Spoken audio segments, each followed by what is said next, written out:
മുഴുവൻ ശോകവാർത്തകൾ തന്നെയാണ്. വീണ്ടും ഒരു അപകട വാർത്തയിലേക്കാണ്. തിരുവനന്തപുരം പുതുക്കുറിച്ചിയിൽ വള്ളം മറിഞ്ഞ് മത്സ്യത്തൊഴിലാളി മരിച്ചു.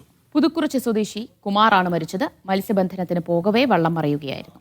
6 പേരുണ്ടായിരുന്നു മൊത്തം വള്ളത്തിൽ. സിജോ വി ജോൺ, സിജോ, എങ്ങനെയായിരുന്നു അപകടം? വേഗത്തിൽ ഇത് രക്ഷപ്പെടുത്താൻ സാധിച്ചില്ലേ?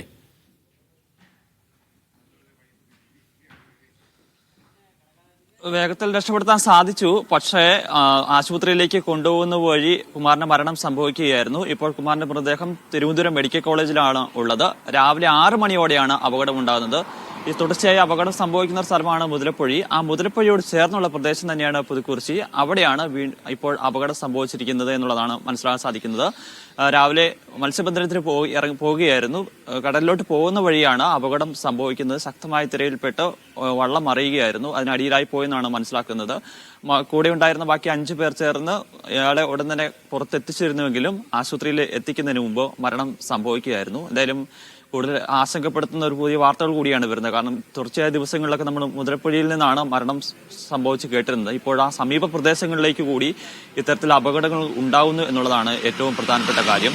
എന്തായാലും മത്സ്യബന്ധന മേഖല കുറെ നാളുകളായി തന്നെ ഇത്തരത്തിൽ വലിയ ആശങ്ക പറയുകയാണ്. അവിടുത്തെ കാര്യമായ രീതിയിൽ നിർമ്മാണ പ്രവർത്തനങ്ങളൊന്നും നടക്കുന്നില്ല എന്നുള്ളത്.